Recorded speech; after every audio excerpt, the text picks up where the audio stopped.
जिसकी शक्ति शेष नाग के समान है,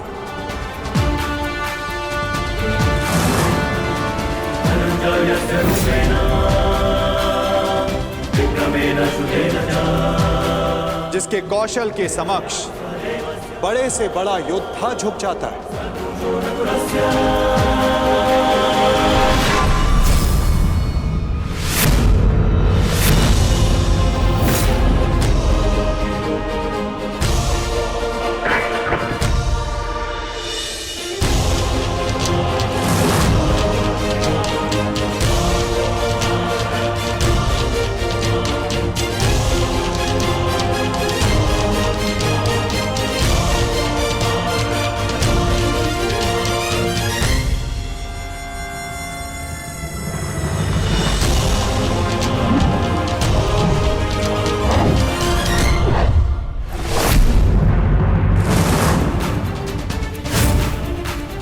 मित्रों का मित्र और शत्रुओं का शत्रु है, जो अपनों के मान के लिए अपने प्राणों को न्यौछावर कर दे, परंतु उसमें तनिक भी अभिमान नहीं।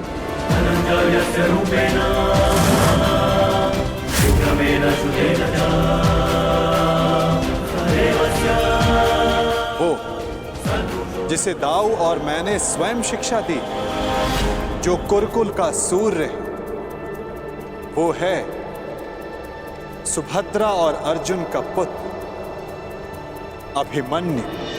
अभिमन्यु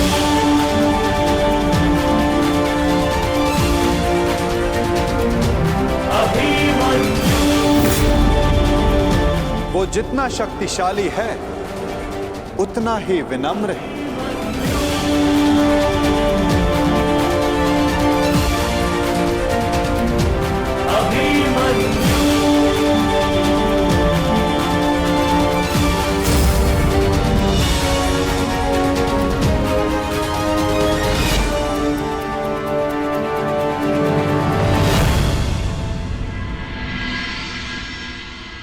हे ईश्वर, इतना बड़ा सौभाग्य, महान धनुर्धर अर्जुन के पुत्र अभिमन्यु का विवाह मेरी पुत्री उत्तरा से।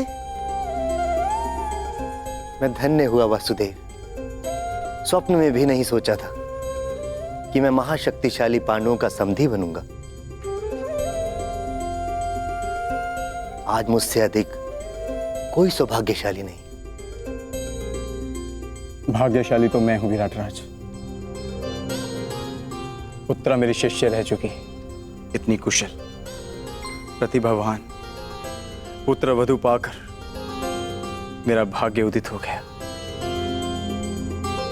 परंतु आप लोग अभी अभिमन्यु से मिले नहीं, और मैं चाहता हूं कि उत्तरा के साथ आप भी मिल लें और उसके पश्चात निर्णय लें कि अभिमन्यु उत्तरा के योग्य है या नहीं। अभिमन्यु आपका पुत्र है, और जिसके शिक्षक स्वयं वासुदेव हो, तो उसकी योग्यता पर संदेह करना भी पाप है। हम उत्तरा का संबंध अभिमन्यु के साथ करने को प्रस्तुत हैं।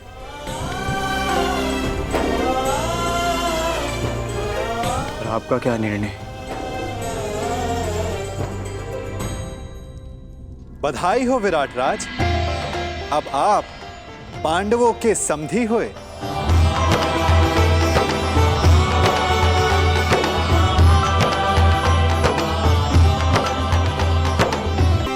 इतना दुस्साहस, इतना दुस्साहस! पहले आओ दिया, और अब उसमें नमक छिड़क रहे हैं। हम यहाँ युद्ध का आह्वान कर रहे हैं, और वो ये विवाह का निमंत्रण भेज रहे हैं।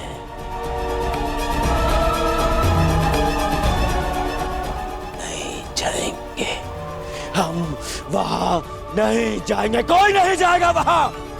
ना ना ना ना दुर्योधन, हम वहां जाएंगे।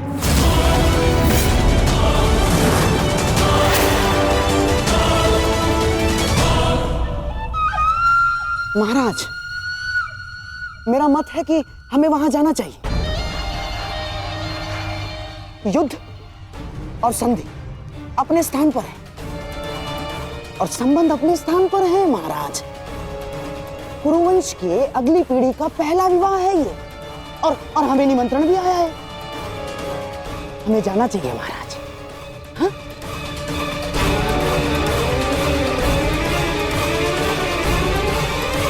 क्यों महामहिम, आप क्या सोचते हैं?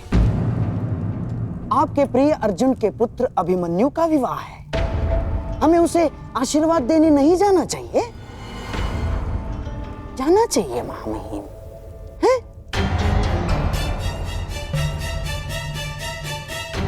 क्यों अंगराज, क्या एक पीढ़ी के बैर का दंड अगली पीढ़ी को देना क्या न्यायोचित है? बोलिए अंगराज। जिनसे युद्ध करना है उनका आतिथ्य ग्रहण करना उचित नहीं है। महाराज, यदि हम पांडवों के अतिथि बने तो वो ये संकेत देगा कि हम उनसे भयभीत हो गए हैं। ना ना ना ना ना ना, अपितु इस निमंत्रण को स्वीकार नहीं किया तो संदेश जाएगा कि हम उनसे भयभीत हैं। महाराज, युद्ध होगा तो होगा, परंतु परिवार से प्रेम का निमंत्रण आया है तो हमें उसे स्वीकारना चाहिए महाराज।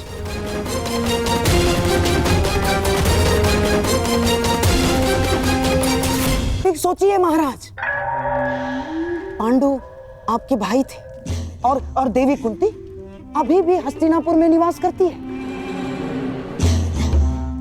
तो क्या हम उनसे अपने पौत्र के विवाह में सम्मिलित होने का अधिकार छीन सकते हैं महाराज? देवी कुंती के लिए हमें इस विवाह में अवश्य जाना होगा महाराज। प्रेम का प्रस्ताव आया है, उसे स्वीकार कर लेते हैं। यदि युद्ध की चुनौती आएगी तो उसे भी स्वीकार कर लेंगे। मैं जानता हूं महाराज, आपके मन में अभी इस समय क्या दुविधा चल रही है, परंतु हस्तिनापुर के सम्राट होने के नाते आपके भी कुछ उत्तरदायित्व हैं महाराज। आप समझ रहे हैं ना महाराज मैं क्या कह रहा हूं?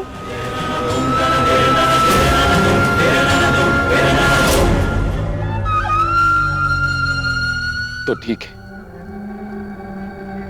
हम इस विवाह में अवश्य जाएंगे।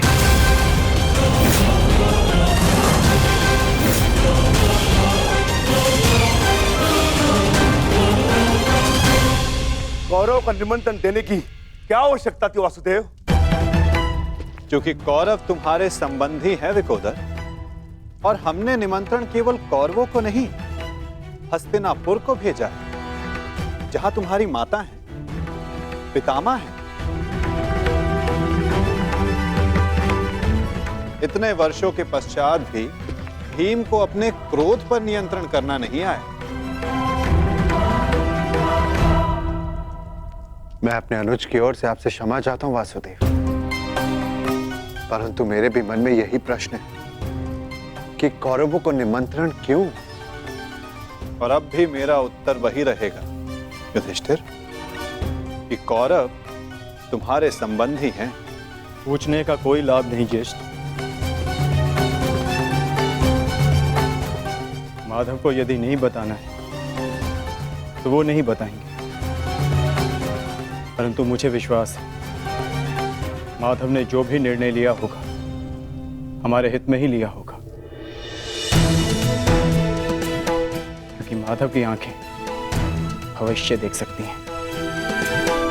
यदि विश्वास है बात तो आगे बढ़ो, विवाह की तैयारी करो, क्योंकि समय कम है और कार्य अधिक शेष है।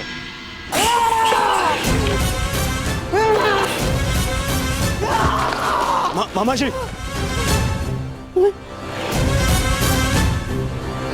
तुम्हें क्या लगता है ये निमंत्रण मैंने बड़े आनंद से स्वीकार किया है? हैं? ये लगता है तुम्हें? मेरे मन से पूछो, मेरी आंखों में देखो दुर्योधन, तुम्हें उत्तर मिल जाएगा। कितना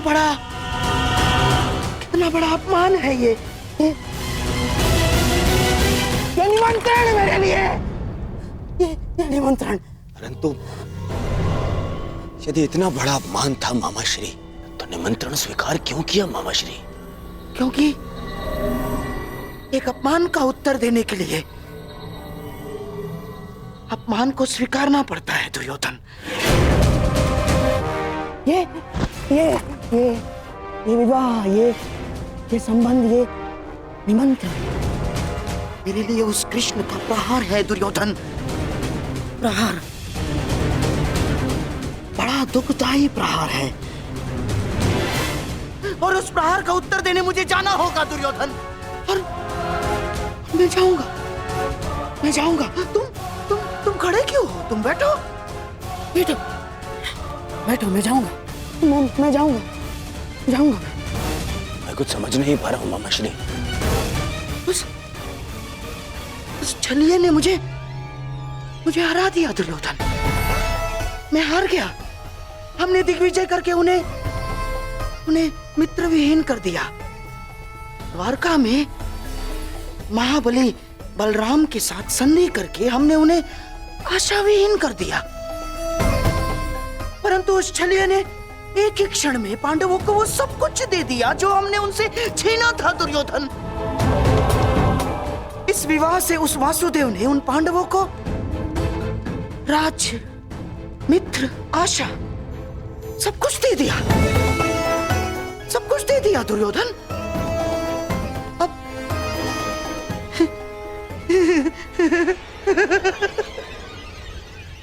अब तुम्हारे समझ में आया कि उस छलिए ने हमारे साथ कैसा छल किया है।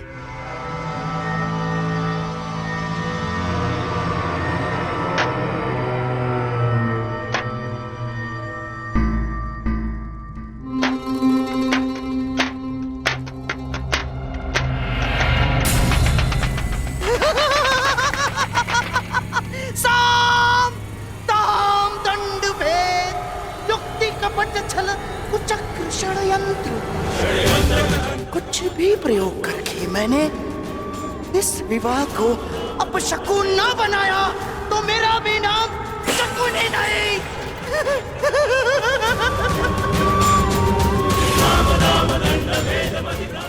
मेरी प्रतिज्ञा है मेरी, पांडवों का सबसे बड़ा सहारा, हार जाएंगे वो। उस छलिए को शकुनी का उत्तर मिलेगा दुर्योधन, इसे विवाह में मिलेगा।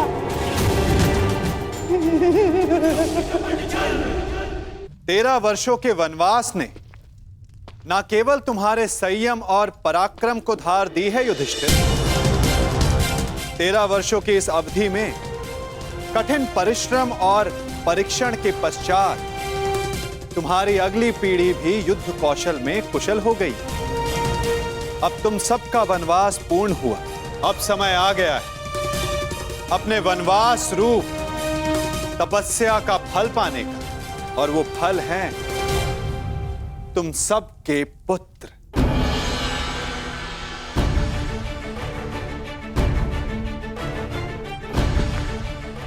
सर्वप्रथम प्रस्तुत है युधिष्ठिर पुत्र प्रतिविंध्य।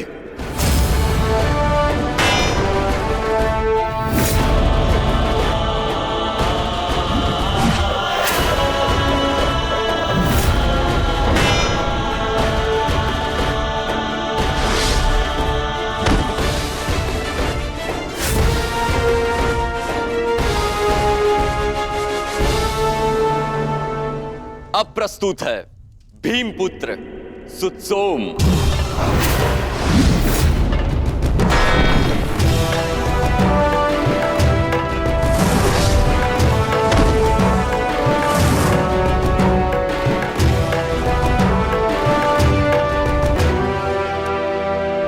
अगला शूर है गांडीवधारी अर्जुन का सुपुत्र शुतकर्म।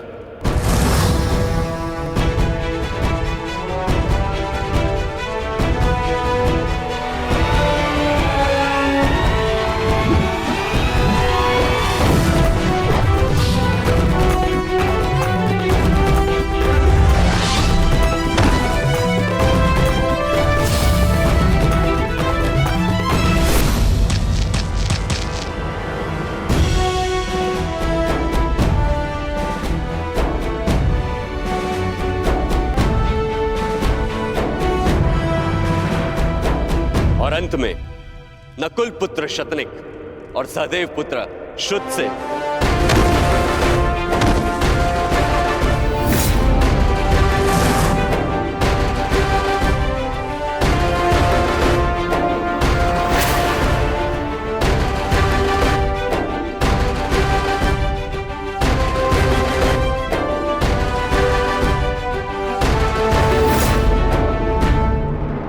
और अब प्रस्तुत होने जा रहा है वो योद्धा जिसने युधिष्ठिर का धर्म भी सीखा है, जिसमें भीम जैसा बल भी है, नकुल की एकाग्रता और सहदेव की चपलता और धनुर्विद्या में अर्जुन जैसी निपुणता। वो है अर्जुन पुत्र महायोद्धा अभिमन्यु। कृष्णे गुणार्जिता पांडवेषु च ये गुणा अभिमन्यु कुटिलेकस्था दृश्यन्ते गुणसञ्चया अभिमन्यु।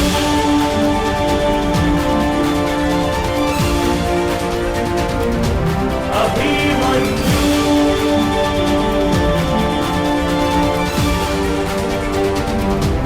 अभिमन्यु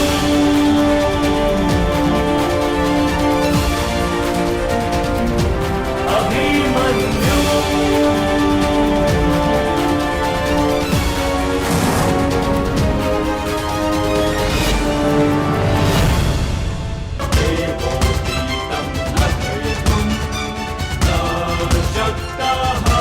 प्रणिपात।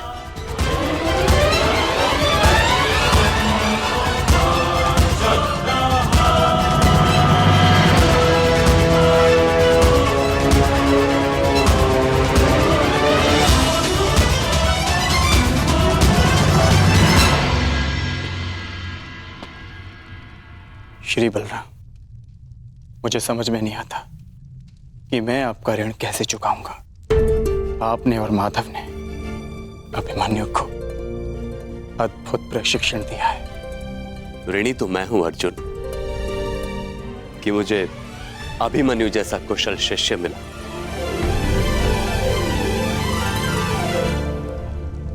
आपका पुत्र साम कहाँ है सखा? उसे नहीं लाए साथ में? क्या वो हमसे नहीं मिलना चाहता? वो यहां आने के लिए उत्साहित था, परंतु एक विशेष कार्य आ जाने के कारण उसे भेजना पड़ा, इसलिए वो यहां नहीं आ पाया।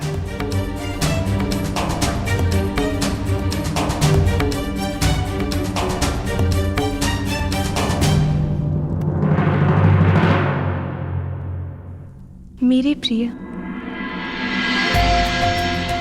मैंने सदा ईश्वर से यही मांगा कि फिर से एक बार आपसे भेंट करने का अवसर मिल सके, और देखिए ईश्वर ने मेरी इच्छा सुन ली। हमें मिलाने का अवसर निकाल ही लिया।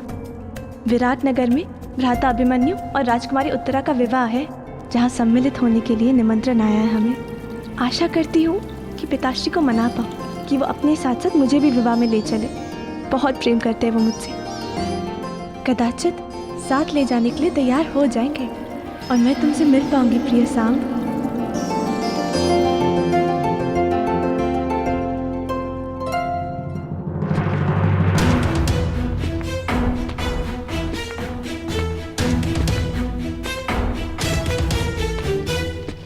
मैं हमेशा से चाहती थी कि मैं और तुम ऐसे ही किसी विवाह में मिले और साथ साथ स्वप्न देखें कि हमारा भी विवाह ऐसे ही जल्द से जल्द हो। समझे? मैं जानती हूँ कि आप इस विषय में गंभीर हैं। आप क्यों ना एक बार अपने पिता श्री वासुदेव कृष्ण से बात करें? मुझे विश्वास है वो अवश्य स्वीकारेंगे।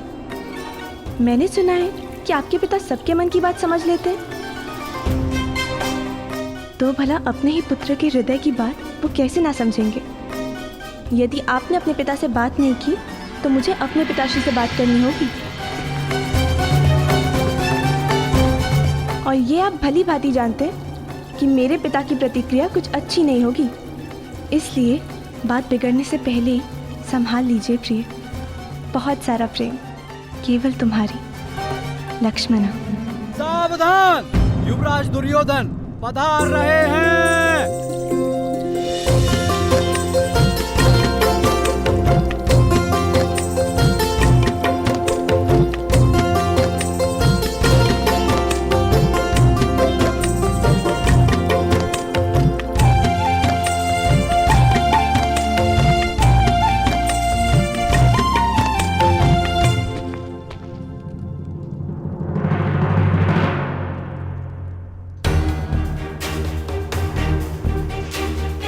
लक्ष्मणा,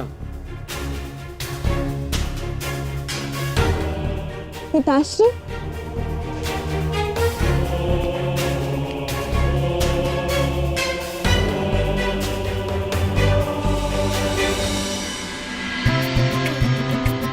सदा प्रसन्न रहो पुत्री। रविपाल, अरे, हमारी पुत्री तो प्रतिदिन और भी ज्यादा सुंदर होती जा रही है। लगता है शीघ्र ही स्वयंवर रचना पड़ेगा आपका। युवराज की जय हो, राजकुमारी की जय हो।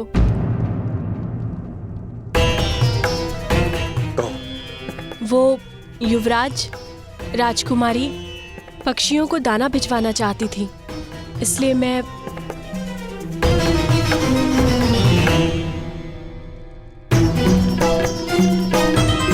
हाँ हाँ दे रहे हैं ना।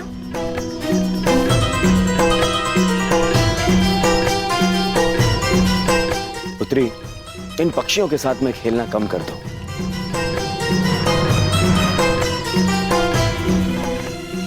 और अपनी माता से संसार और खरड़वार की सीख लेनी चाहिए।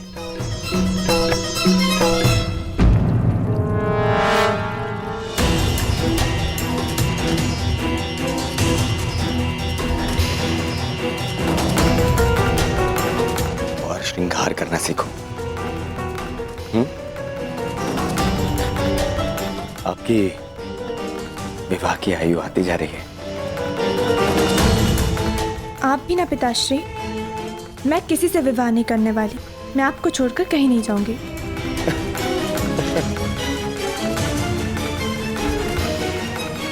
विवाह तो हर कन्या को करना ही होता है। और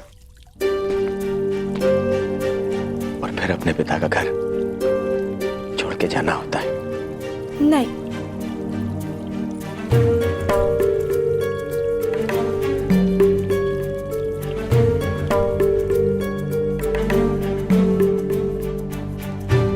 और मैं इतना मूर्ख भी नहीं हूं लक्ष्मणा।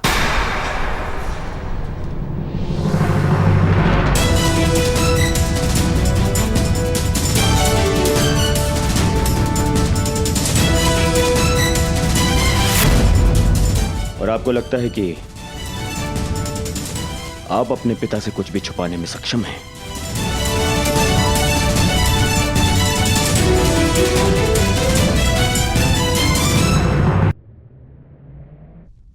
आप प्रतिदिन शाक और भात क्यों बनाती हैं माते?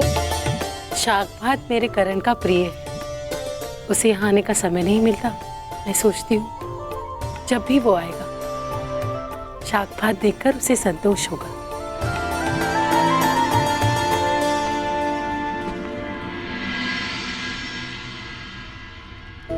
कर्ण,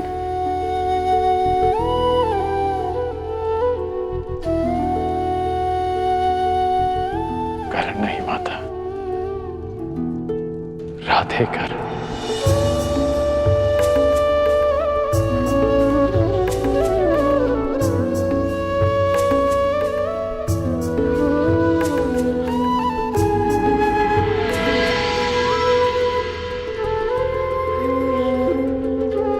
कैसी हो सुप्रिया? जी ठीक हो। कितना स्मरण किया तुम्हें पुत्र, परंतु तुम्हें अपनी माता की याद ही नहीं आती। माता ऐसा मत कहो, बहुत याद आती है। आइए माता।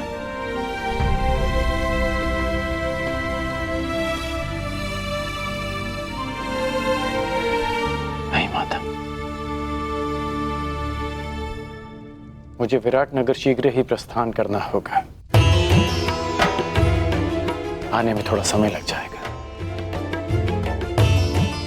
इसलिए सोचा जाते हुए आप सबसे मिलता जाऊं।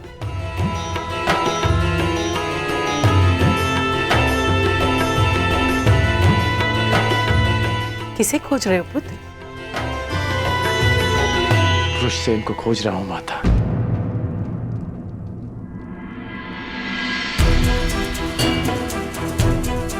बहुत समय हो गया उससे मिले,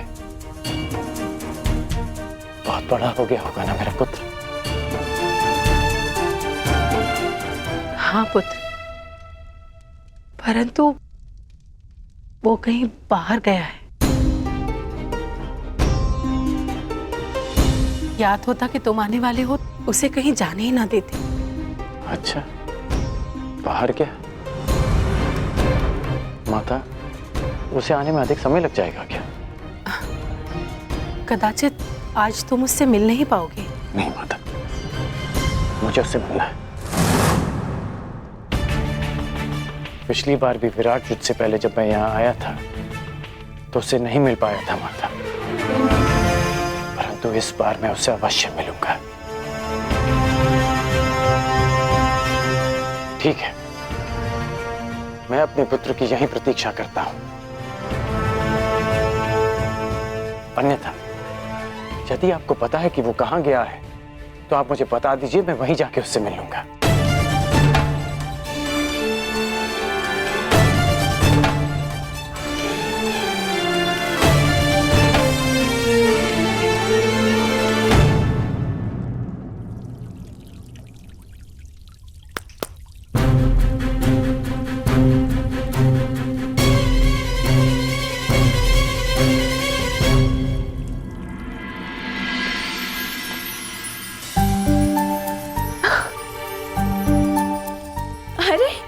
वीणा, ये मेरे लिए है पिताश्री।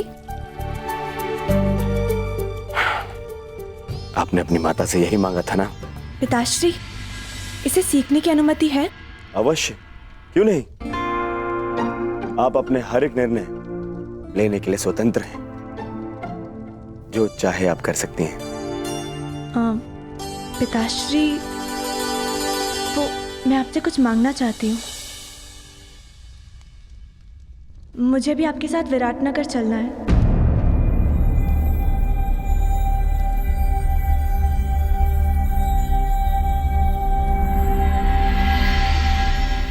प्रश्न ही नहीं उठता लक्ष्मणा।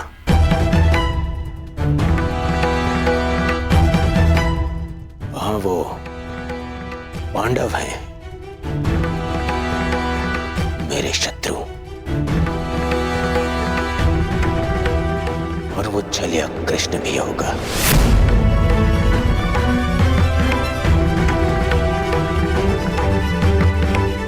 जो सदा मेरे सामने कठिनाइयां उत्पन्न करता रहता है।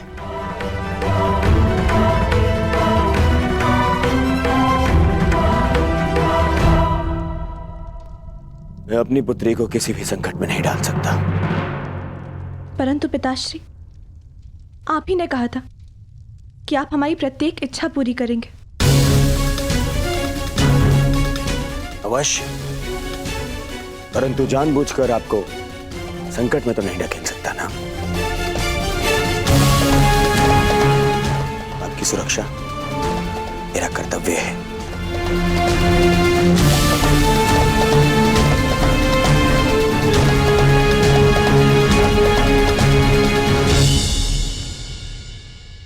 क्या मैं आपसे कुछ पूछ सकती हूँ पिताश्री?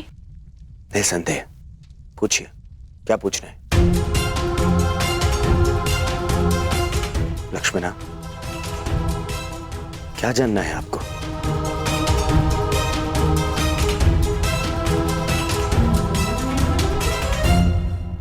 कुछ नहीं, फिर कभी पिताश्री।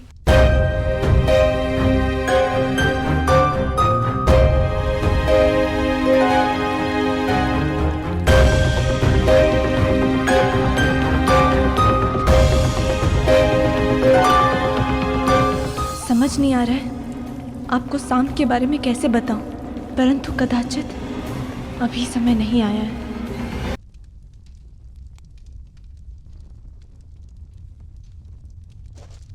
क्या हुआ? आप दोनों इतना विचलित क्यों हैं? कुछ नहीं पुत्र, सब ठीक है।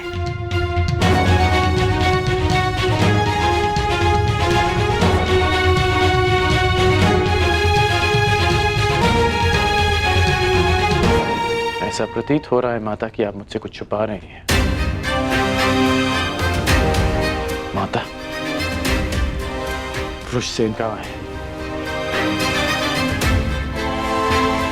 आप मौन क्यों हैं माता? सुप्रिया, हमारा पुत्र कहाँ है बताओ। जी पुत्र वो शिव मंदिर गए। कुछ पंडित आए थे तीर्थ के लिए, उन्हें मार्ग दिखाने गया है। बस इतनी सी बात है। आप मुझे बता क्यों नहीं रही थी? ठीक है, मैं उसे वहीं ढूंढ लूंगा। करण, पुत्र वहां बहुत भीड़ होगी। कोई विवाह का आयोजन चल रहा है। उस भीड़ में कहां ढूंढोगे? तुम्हें विराटनगर के लिए विलंब हो रहा होगा। अगली बार मिल लेना। नहीं माता,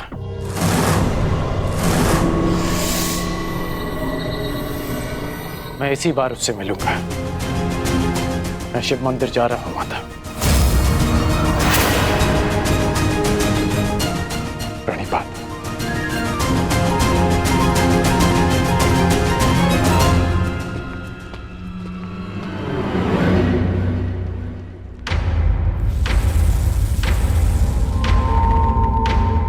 आवश्यकता पड़ने पर आप और आपकी सेना हस्तिनापुर की सहायता अवश्य करेंगे। स्वीकार है। वासुदेव, हमें बलराम ने समर्थन देने का वचन दिया था और तुमने उन पांडवों को समर्थन देके सब कुछ बिखेर दिया। वासुदेव, कैसे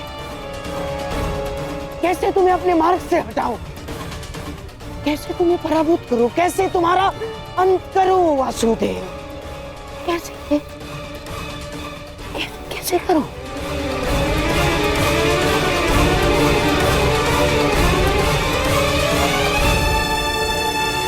क्या हाँ, एक काम कर सकता हूं। विवाह में उसके भोजन में विष मिलाकर दे देता हूं। हाँ?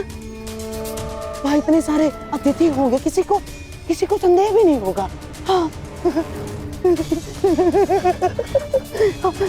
ऐसे ही करता हूं। नहीं, गांधारराज, ये संभव नहीं है। ना, जब वो छलिया नवजात था तब पूतना ने भी विष पिलाने का प्रयास किया था। जब पूतना से कुछ नहीं हो पाया तो मैं कैसे? ना, कुछ और करना होगा गांधारराज। सोचो।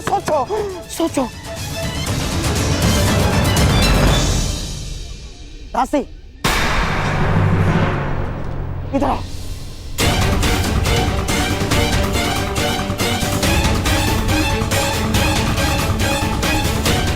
सुना नहीं तुमने? जाओ, मेरे लिए मदिरा का प्रबंध करो। जाओ।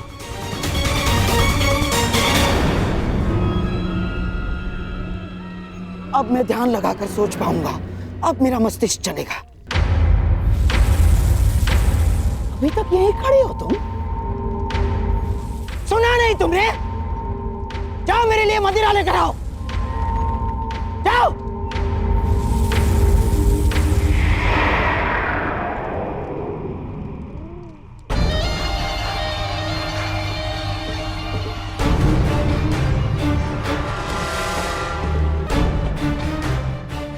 करूं उस वासुदेव का अंत?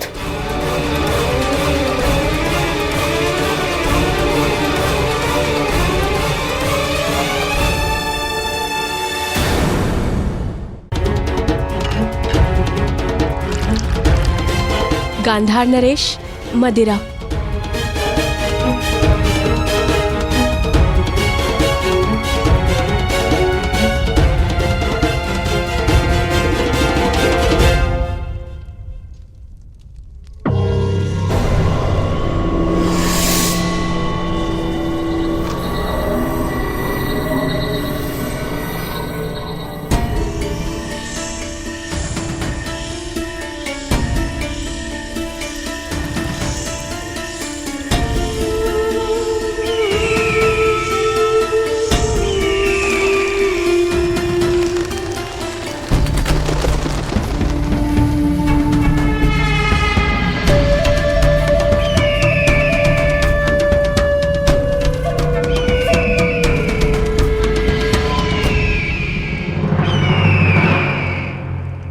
किसी प्रकार मैं इस वासुदेव का अंत कर दूं, तो पांडव निसहाय हो जाएंगे और फिर मेरे प्यारे सम्राट दुर्योधन के विरुद्ध खड़े होने का साहस किसी में नहीं होगा, किसी में नहीं। हाँ?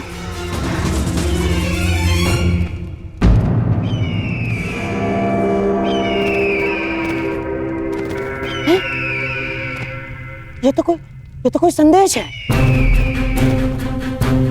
कौन भेज रहा है और किसे?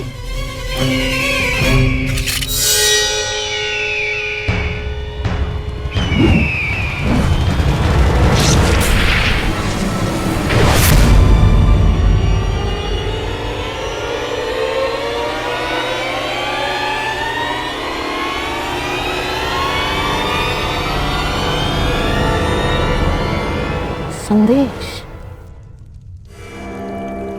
केवल आपकी लक्ष्मण।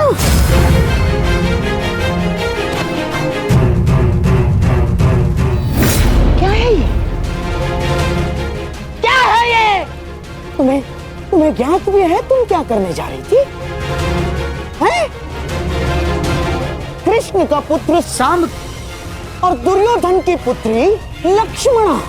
असंभव है ये, असंभव है ये, तुम्हारा दोनों का साथ असंभव है।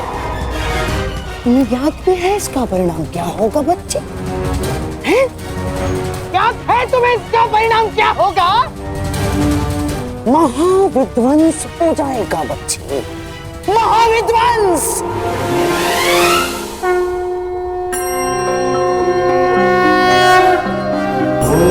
त्र्यंबकं यजामहे सुगंधिं पुष्टिवर्धनम्। महोदय जी, यहाँ तो विवाह का आयोजन था ना, क्या वो समाप्त हो गया? कैसा विवाह भद्र? यहाँ तो कोई विवाह का आयोजन नहीं चल रहा है। कदाचित आप भिन्न स्थान पर आ गए हैं। अर्थात माता और सुप्रिया मुझसे झूठ कह रहे थे, परंतु क्यों?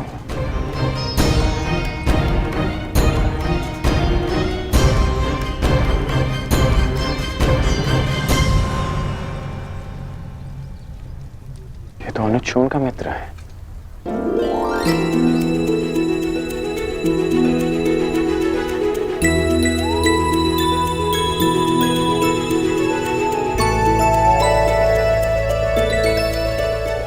बहुत वर्षों बाद तुमसे भेंट हुई। कैसे हो तुम? मैं बहुत अच्छा हूँ, परंतु आप यहाँ भ्राताकर्ण? मैं अपने पुत्र ऋषेन की खोज कर रहा हूँ। मुझे किसी ने बताया था कि वो इस मंदिर में किसी के विवाह में सम्मिलित होने आया है। वो आपको यहाँ नहीं मिलेगा भ्राताकर्ण, वो सदा अपने प्रिय स्थल पर होता है। प्रिय स्थल? वृषसेन, कहाँ हो वृषसेन? पुत्र कहाँ हो तुम? वृषसेन!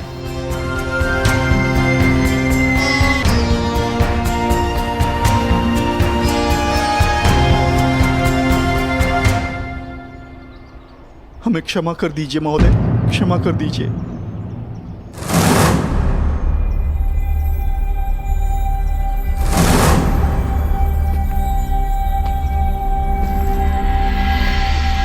ऐसा करने से पहले तुम्हें इसके परिणाम को सोच लेना चाहिए था। अनेक मनुष्यों ने तुमसे इसी प्रकार निवेदन किया होगा, परंतु तुम दुष्टों ने कभी किसी की याचना सुनी?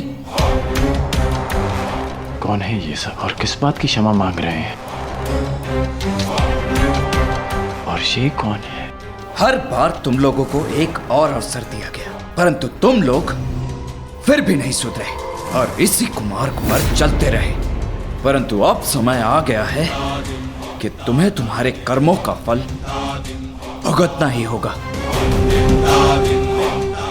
मैंने तुम्हें साक्ष्य समेत पकड़ा है, अब तुम नहीं बच सकते। नहीं महोदय, ऐसा न करें महोदय, ऐसा न करें, हमें क्षमा कर दीजिए। लूटा हुआ धन हम पुनः स्त्री को लौटा देंगे, पर हमें क्षमा कर दीजिए प्रभु, हमें क्षमा। लूटा हुआ धन लौटा देने मात्र से तुम्हारे पापों का प्रायश्चित नहीं हो जाएगा दुष्टों। सर्वप्रथम उस पीड़ित महिला से क्षमा की भीख मांगो, अन्यथा मृत्यु के लिए तैयार हो जाओ। नहीं नहीं, हम क्षमा मांग लेंगे, हम क्षमा मांग लेंगे।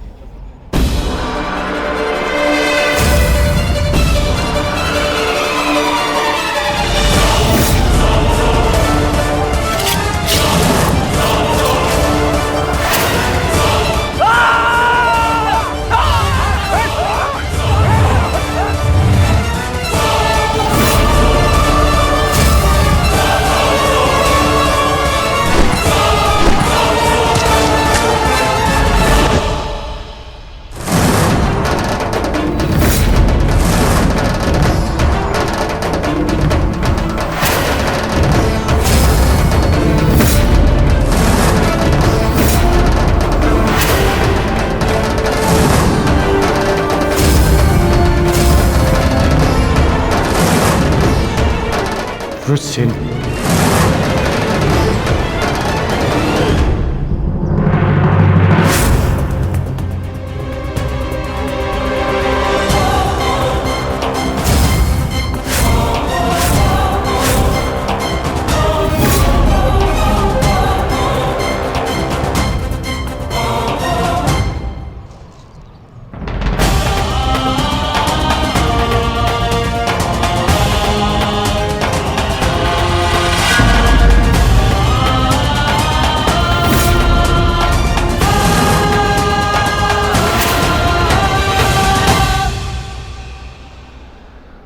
मित्र,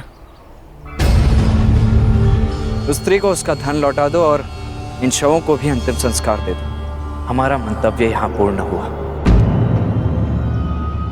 जिनसे मिलना था उनसे मिल चुके, अब न किसी से मिलना शेष है और न किसी को उत्तर देना।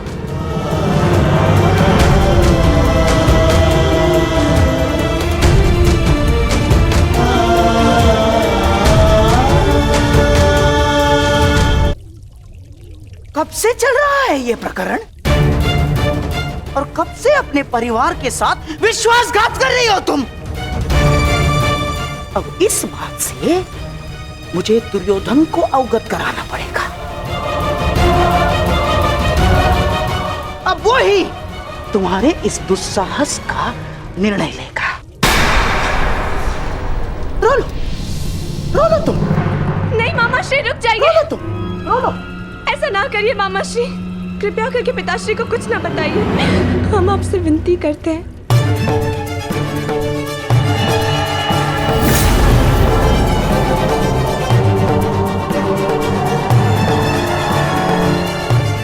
हमें क्षमा कर दीजिए मामा श्री, आपका भरोसा तोड़ने के लिए हम क्षमा चाहते हैं। बहुत बड़ी भूल हो गई हमसे। भूल गई थी मैं कि मैं ऐसा संबंध जोड़ने का स्वप्न देख रही जो कभी जुड़ ही नहीं सकता। प्रेम ने मेरी विचार क्षमता नष्ट कर दी। हमें क्षमा कर दीजिए,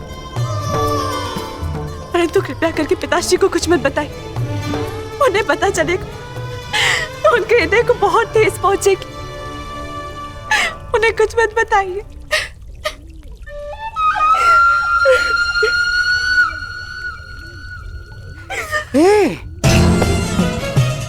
अच्छी ना, तुम आओ। क्या बैठो,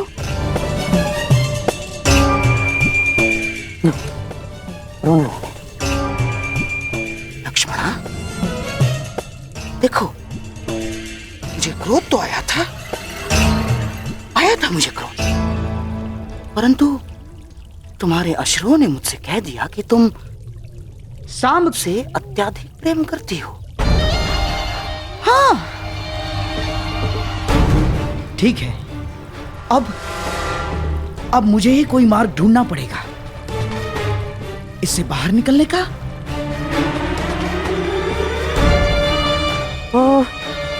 तुम क्या सांब को अभिमन्यु के विवाह में ला सकती हो? बताओ ना, बुला सकती हो तुम? हाँ, परंतु पिताश्री भी वहां होंगे ना? वही तो मैं चाहता हूँ लक्ष्मणा। केवल केवल तुम्हारे पिताश्री नहीं, अपितु तुम्हारे पिताश्री दुर्योधन के साथ साथ सांब के पिताश्री कृष्ण भी वहां उपस्थित होंगे।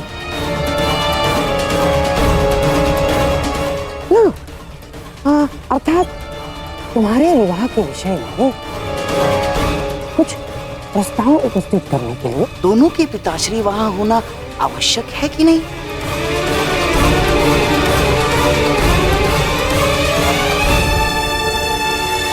परंतु पिताश्री कभी नहीं मानेंगे। ना ना ना, तुम दुर्योधन की चिंता बिल्कुल मत करना, मैं उसे समझा दूंगा। सच? हाँ, अरे मैं अपनी लक्ष्मणा के लिए इतना भी नहीं कर सकता। तुम बस किसी भी परिस्थिति में सांब को वहां उस विवाह में ले आना, शेष सब मैं संभाल लूंगा। हाँ? धन्यवाद मामाश्री। सांब अवश्य आएंगे, हम अभी से संदेश भेजते। हाँ।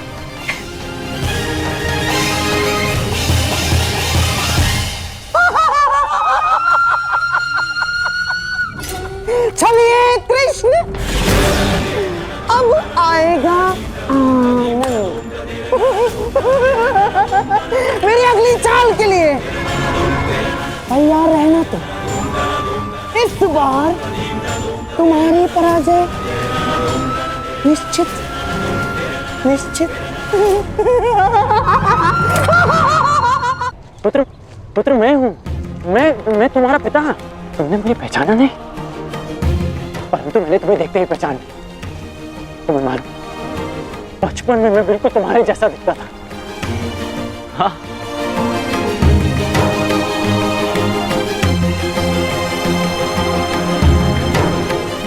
वही मुख, वही शरीर, जैसे मेरा ही प्रतिबिंब हो।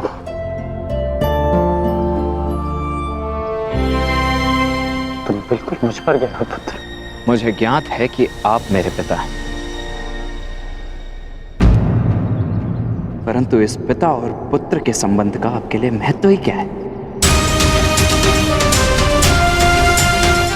मेरी बात सुनो पुत्र, इस बात का क्या तात्पर्य है पुत्र? यही कि सदा आपने अपने परिवार से अधिक महत्व अपने लक्ष्यों को दिया। आपके लिए वो महत्व नहीं रखते थे जिन्होंने आपसे प्रेम किया, आपके लिए वो महत्व रखते रहे जिन्होंने आप पर उपकार किया या जिन्हें आपने वचन दिया। परंतु मेरे लिए सबसे अधिक महत्वपूर्ण मेरा परिवार है, सबसे अधिक महत्व मेरे अपनों का है। मेरी बात सुनो पुत्र, मेरी बात सुनो। इतना रुष्ट हो अपने पिता से। जब मेरी आयु में पहुंचोगे तब जानोगे कि मनुष्य के लिए उसका कर्तव्य कितना महत्वपूर्ण होता है। मैं यहाँ केवल तुमसे मिलने आया हूं, अपना मुख मत फेरो मुझसे। इतने वर्षों पश्चात मैं तुमसे मिल रहा हूं और तुम्हें लगता है इस अवसर का कोई महत्व नहीं मेरे लिए? रुष्सेन, क्या हो गया तुम्हें? तुम मेरी बात सुन क्यों नहीं रहे हो? मुझे तुमसे ये आशा नहीं थी। तो और क्या आशा थी मुझसे मेरे पूज्य पिताश्री कि कैसा व्यवहार करूंगा? वैसा ही व्यवहार करूंगा जैसा वो पुत्र करते हैं जिनके पिता उनसे वर्षों के पश्चात मिलते। आपका स्वागत करूंगा, आपको आलिंगनबद्ध करके अश्रु बहाऊंगा। आपने कभी सोचा कि वर्षों के पश्चात जब आप अपने परिवार के पास लौटोगे तो सब आपकी व्याकुलता से प्रतीक्षा कर रहे होंगे? कदाचित शेष ने ऐसा किया, परंतु मैं भिन्न हूं। आपकी भांति मैं अपने परिवार को उनके हाल पर नहीं छोड़ सकता। मेरे लिए सबसे अधिक महत्व मेरे परिवार का है। मेरे लिए भी, परंतु मेरे लिए मेरा धर्म, मेरा कर्म, मेरा कर्तव्य भी उतना ही महत्वपूर्ण है।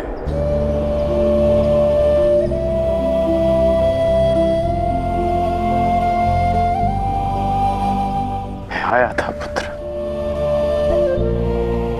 परंतु मैं तुमसे मिल नहीं पाया। वो हस्तिनापुर की ओर से दिग्विजय के लिए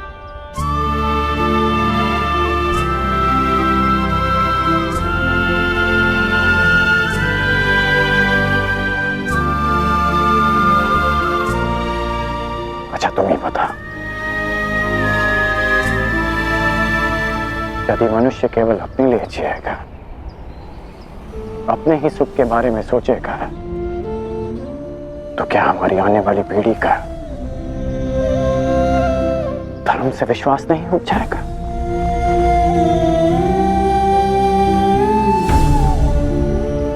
हमें समाज के उज्जवल भविष्य के बारे में सोचने का कोई अधिकार नहीं जब तक हम अपने पारिवारिक समस्याओं से ऊपर उठकर समाज के बारे में ना सोचें, समाज के लिए अपना धर्म पूर्ण ना करें। पुत्र, जीवन स्वार्थ नहीं, परमार्थ है।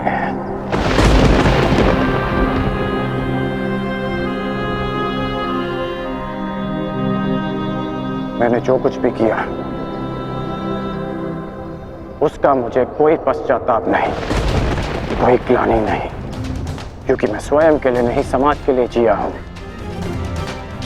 लोगों के हित के लिए लड़ा हूं। मैंने जीवन भर परिवर्तन के लिए संघर्ष किया। जानते हो क्यों? क्योंकि जब भी मैंने ऐसा किया तो मैंने लोगों की आंखों में आशा की किरण देखी। संसार में परिवर्तन लाने से पूर्व हमें स्वयं में परिवर्तन लाना चाहिए। इसलिए मैंने ये सब किया पुत्र, और यदि मैं ऐसा नहीं करता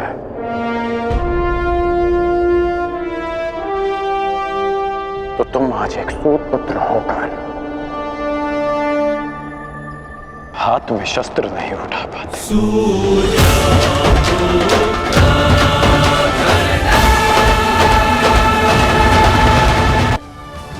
जो आपकी यात्रा, आपका लक्ष्य, आपके कर्म और उसके फलों को सबको शुभ बना सकता है। धर्म की बात करते हैं तो एक पति धर्म भी होता है, एक पुत्र धर्म भी होता है।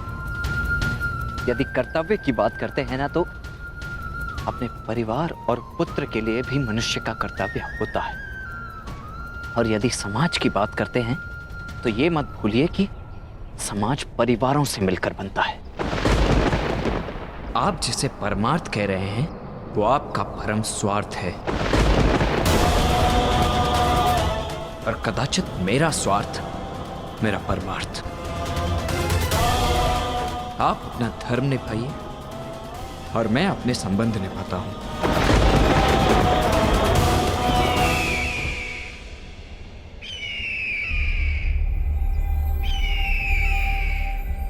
अब मैं चलता हूं, मुझे शीघ्र ही कहीं पहुंचना है अपने संबंध निभाने के लिए।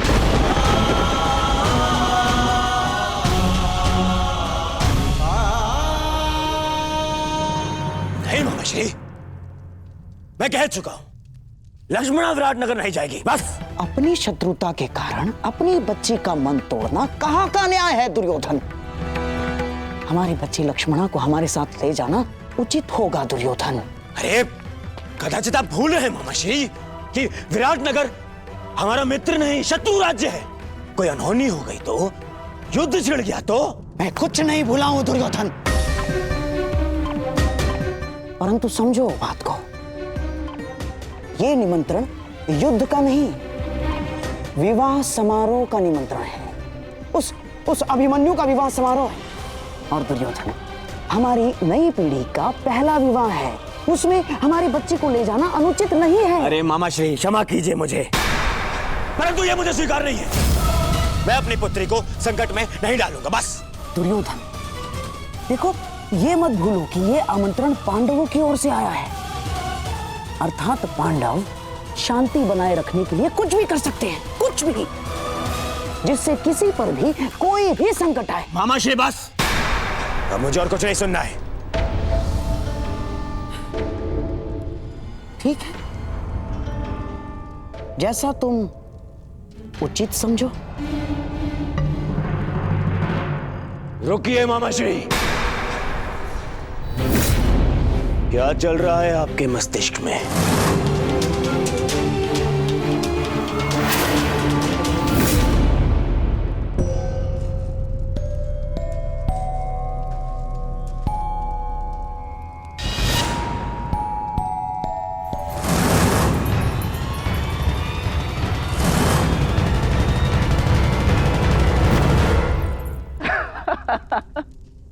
क्षमा चाहता हूँ। नहीं, मैं क्षमा चाहती हूँ तुम्हें इस प्रकार यहाँ बुलाने के लिए, परंतु बात ही कुछ ऐसी थी। वो, मैं एक विवाह में जा रही हूँ और मैं चाहती हूँ कि सांब भी वहाँ उपस्थित हो और उसे केवल तुम ही वहाँ ला सकते हो, तो तुम्हारी बात अवश्य मानेंगे। अच्छा, तुम्हारे कहने का तात्पर्य है कि वो तुमसे अधिक मेरी बात मानेगा। वृषसेन, ये परिहास का समय नहीं है, मेरी जान पर लगी है।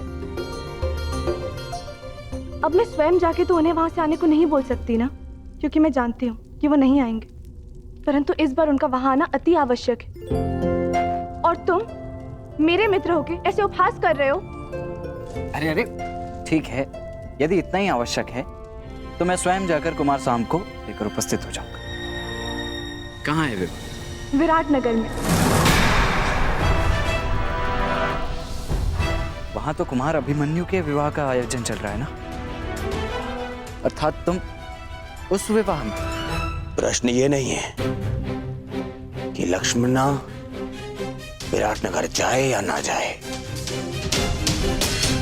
प्रश्न ये है कि आप उसे वहां ले जाने का हट क्यों कर रहे हैं? क्यों मामाश्री? ऐसा कुछ नहीं है दुर्योधन।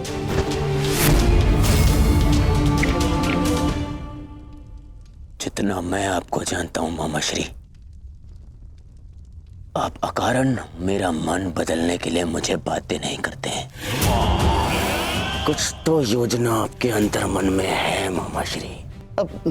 भला मेरे मन में क्या योजना हो सकती है? मैं ये जो कुछ भी कर रहा हूँ अपनी बच्ची लक्ष्मणा की प्रसन्नता के लिए कर रहा हूँ, और कोई योजना नहीं है इसमें।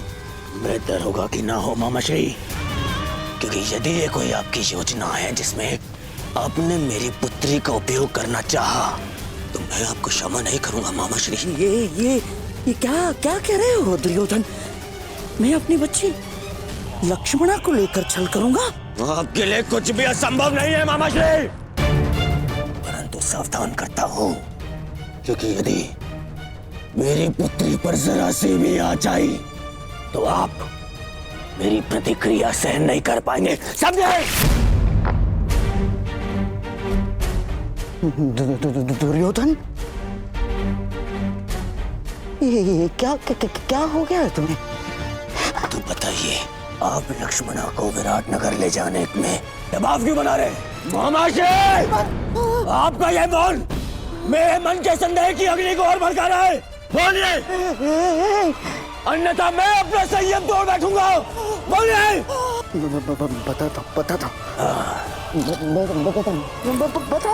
बताता हूँ। भूल जाओ लक्ष्मणा, ये संभव नहीं। तुम अपना ये संदेश किसी और के हाथों पहुंचा दो, मैं ये नहीं कर सकता। परंतु क्यों? लक्ष्मणा, वहां कौरव और पांडव सभी उपस्थित होंगे और मैं नहीं चाहता कि तुम्हारा सामना तुम्हारे पिता से हो, यही ना? वृषसेन, मैं जानती हूँ कि तुम और सांब अपने पिता के समक्ष नहीं जाना चाहते, परंतु ये मेरे और सांब के जीवन का प्रश्न है। मित्र हो ना, सहायता नहीं करोगे? वृषसेन, मैं तुमसे विनती करती हूँ, केवल एक बार उनसे बात तो करके देखो। वहाँ कुछ ऐसा होने वाला है जो हमारे जीवन को एक नई दिशा देगा। ठीक है, मैं उससे बात करने का प्रयास करूंगा, परंतु वो मानेगा या नहीं ये मैं नहीं कह सकता। तुम प्रयास तो करके देखो, सब ठीक होगा। मुझे अपने मित्र पे पूरा भरोसा है। लक्ष्मणा के विषय में क्या कहना है आपको? लक्ष्मणा के विषय में नहीं, लक्ष्मणा के विवाह के विषय में।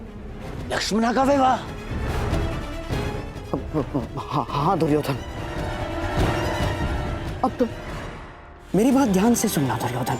अब मैं तुम्हें बताता हूं कि मेरे मस्तिष्क में क्या चल रहा है। हाँ।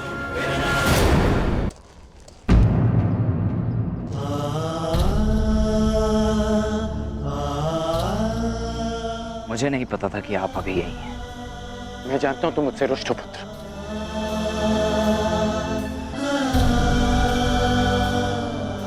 अब समझ में आ रहा है मुझे कि माता और सुप्रिया मुझे तुमसे मिलने से क्यों रोक रही थी। माता और दादी माँ को सदा यही लगता था कि हम एक दूसरे से ना मिलें, परंतु सत्य तो ये है कि मैंने सदैव इस भेंट की प्रतीक्षा की कि मैं आपको बता सकूं जो परिवर्तन आप लाना चाहते हैं वो बस केवल एक स्वप्न है जो कभी पूरा नहीं हो सकता। इतने वर्षों में भी आप कुछ नहीं कर पाए। साधारण असहाय मनुष्यों पर आज भी अत्याचार होते हैं, उन पर अन्याय होता है और इस अन्याय को रोकने का एक ही उपाय है, अत्याचार और अत्याचारियों को जड़ से उखाड़कर फेंक दिया जाए। ये हल नहीं है पुत्र, ये हल नहीं है। अपनी अपनी सोच है। आप परिवर्तन में विश्वास रखते हैं और मैं परिणाम। आप कर्म पर विश्वास करते हैं और मैं फल पर। मैं वृक्ष से मिले फल पर विश्वास करता हूं।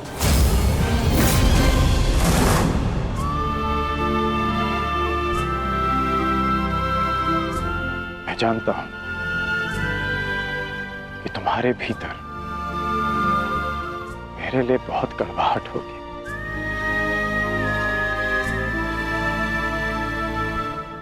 परंतु मुझे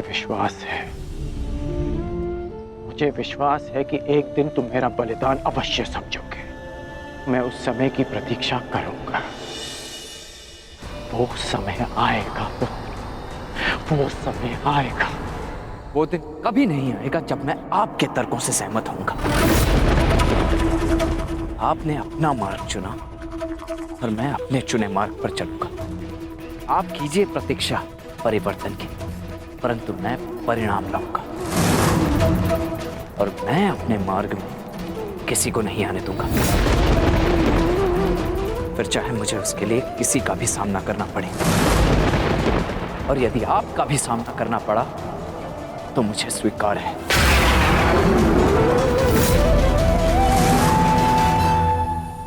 आपने अपना तर्क सामने रख दिया और मैंने अपना पक्ष आपको समझा दिया। अब ये अंतिम अवसर है जब हम मिल रहे हैं।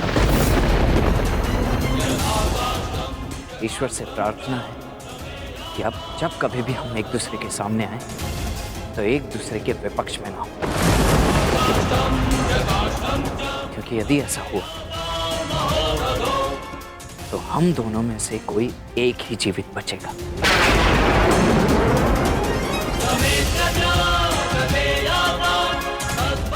और दोनों ही पक्षों में हानि माता की ही होगी, तो रोना उन्हें ही पड़ेगा। इसलिए प्रार्थना है कि आगे से मेरे मार्ग में ना आए।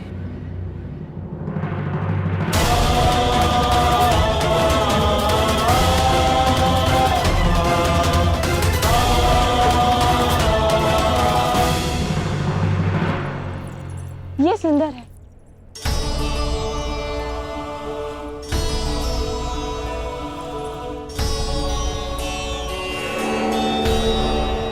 अति सुंदर पुत्री।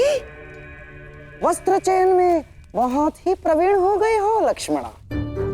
एकांत। नहीं मामाश्री, प्रवीण तो आप हैं मनाने में। हैं? मुझे तो विश्वास ही नहीं हो रहा कि ये चमत्कार कैसे हुआ।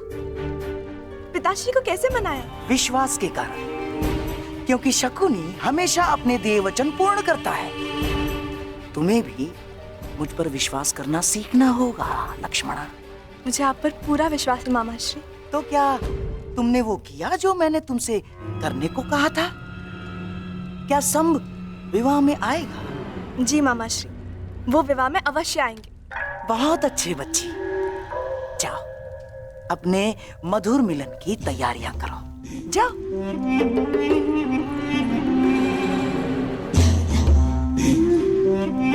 और मैं कृष्ण की पहली बार पराजय की कड़वी मुद्रा देखने की तैयारी करता हूं।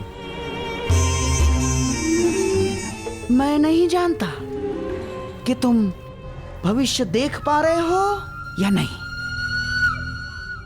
परंतु मैं तुम्हें हारता हुआ अवश्य देख पा रहा हूं।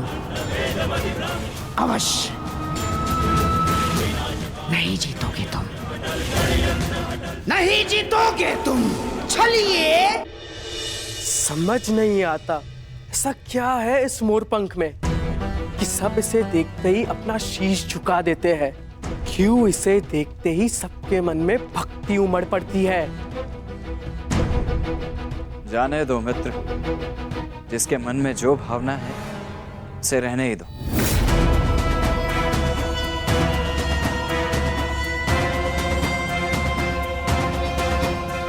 परंतु मुझे ये भक्ति नहीं लगती, ये भय है, भय जो इस मुकुटधारी के पाखंड से उपजा है। लोग इससे प्रसन्न इसीलिए है क्योंकि वो उन्हें मनचाहा देते हैं। कम से कम वो ये कार्य तो उचित ही करते हैं मित्र। परायों को महत्व देते हैं, अपनों को नहीं।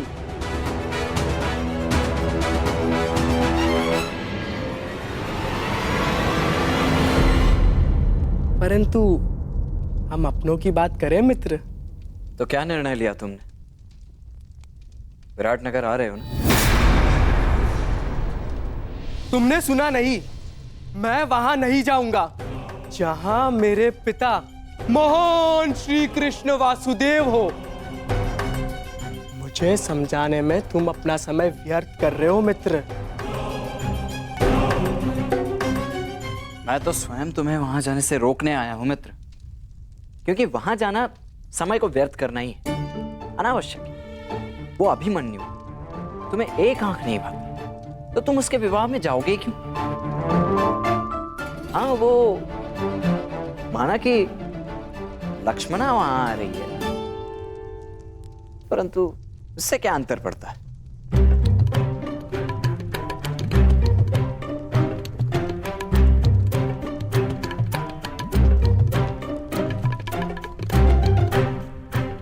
वहां आ रही है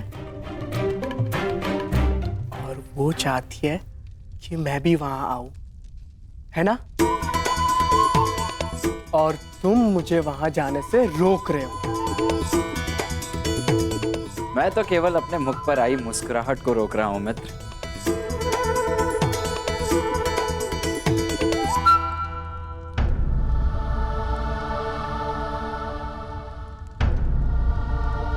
काकाश्री, प्रणिपात। प्रणिपात। तो हम कल प्रातः यहाँ से प्रस्थान करेंगे ना? परंतु अभी सूर्योदय होने में तो समय शेष है। फिर इस समय आप यहाँ? मैं जांच रहा था कि सुरक्षा प्रबंध पर्याप्त है या नहीं,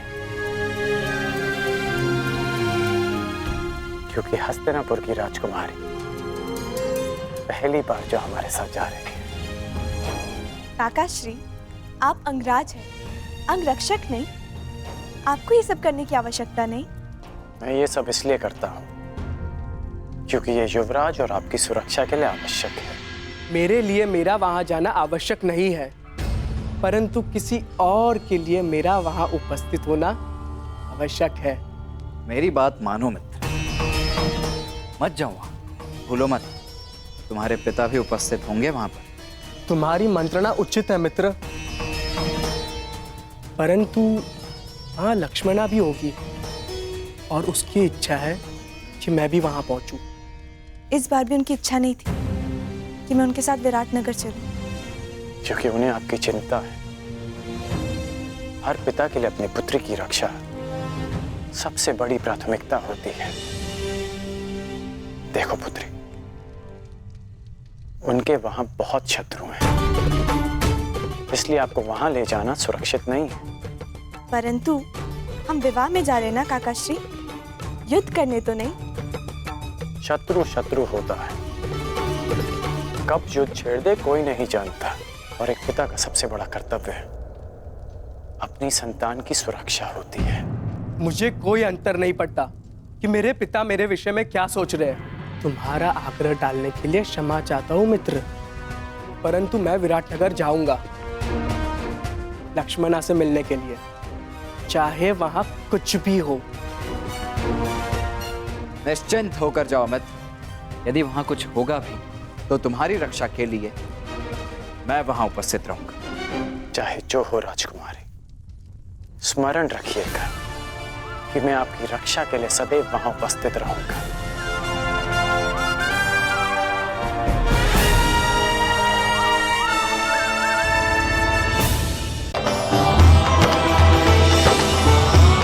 माते,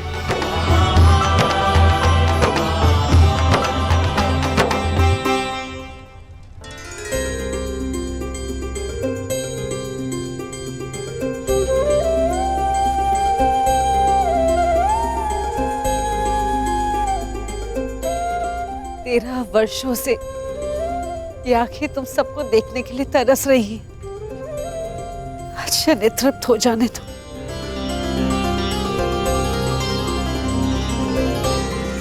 तुम जानती हो 13 वर्ष की इस परीक्षा में मेरे पुत्र सफल क्यों हुए? क्योंकि तुम इनके साथ थी, तुम इनके तारनहार हो। ईश्वर की कृपा है कि बुरा वक्त समाप्त हुआ।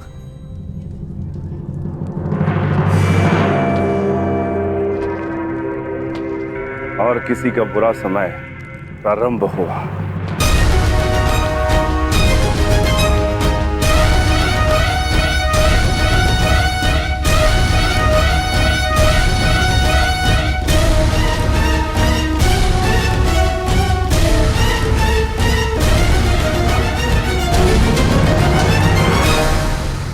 महामहिम भीष्म की जय। महामहिम भीष्म की जय। महामहिम भीष्म की भीष्म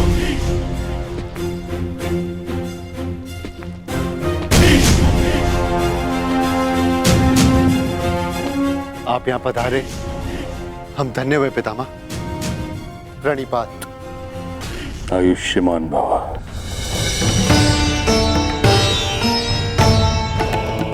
प्राणिपात। स्वागत है महाबली भीष्म।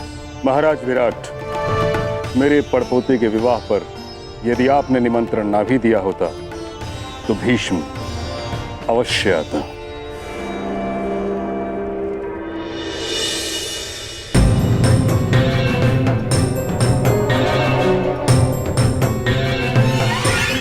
आइए महाबली भीष्म।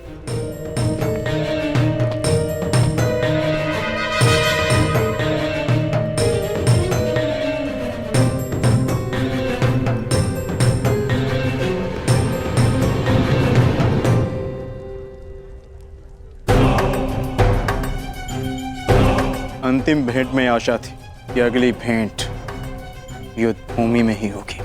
मेरी भी आशा टूट गई अर्जुन। वैसे पुत्र के विवाह की बधाई हो। स्वागत है। धन्यवाद।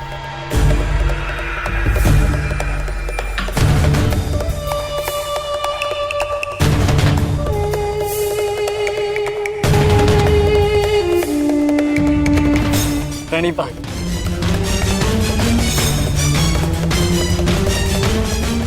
देख रहे हैं मामाश्री, किस बात की ये पितामह इन पांडवों से घुल मिल रहे हैं।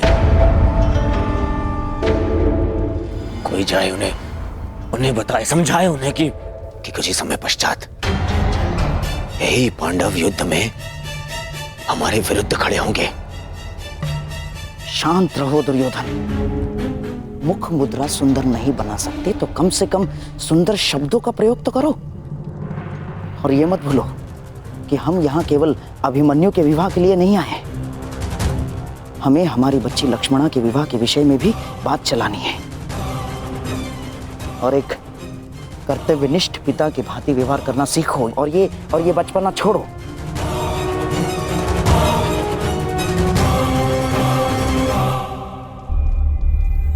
पिताश्री, अब तो सभी अतिथि आ ही चुके हैं ना, अब आप भी तनिक मेरे साथ बैठिए। मुझे आपको कितना कुछ पता है। 13 वर्षों पश्चात आपसे मिलना और इतना समय भी नहीं मिला कि आपको बता सकूं कि मैंने क्या क्या सीखा है।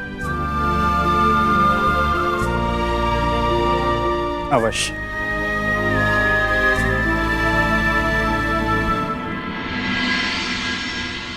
जिनसे मिलना था उनसे मिल चुके हैं। अब न किसी से मिलना शेष है और न किसी को उत्तर देना।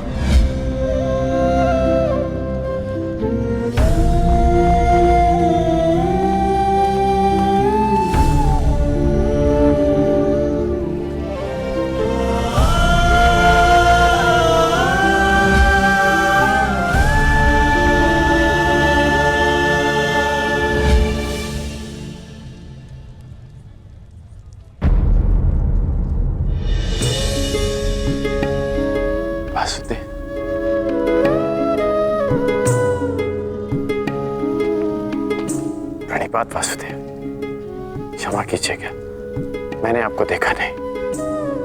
कोई बात नहीं अंगराज।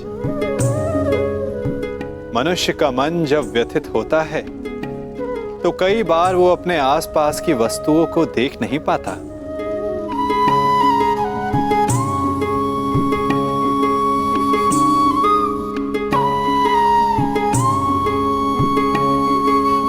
मैं व्यथित हूं, ये आपको कैसे ज्ञात हुआ?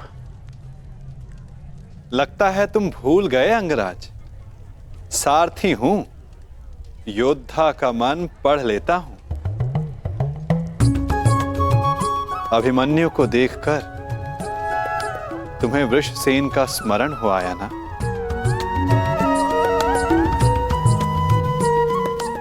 ना कहूंगा तो असत्य होगा। पिता पुत्र का संबंध बड़ा विचित्र होता है। दोनों जन्म से जुड़े होते हैं, साथ होते हैं, परंतु कई बार साथ आने में बड़ा समय लग जाता है। अपने संतान के उज्जवल और स्वतंत्र भविष्य के लिए एक पिता अपने पुत्र से दूर रहता है, परंतु उस दूरी को समाप्त करने में उसे ही वर्षों लग जाते हैं। परंतु मुझे तो भय है कि कहीं अधिक विलंब ना हो जाए। ये तो समय ही बताएगा अंगराज।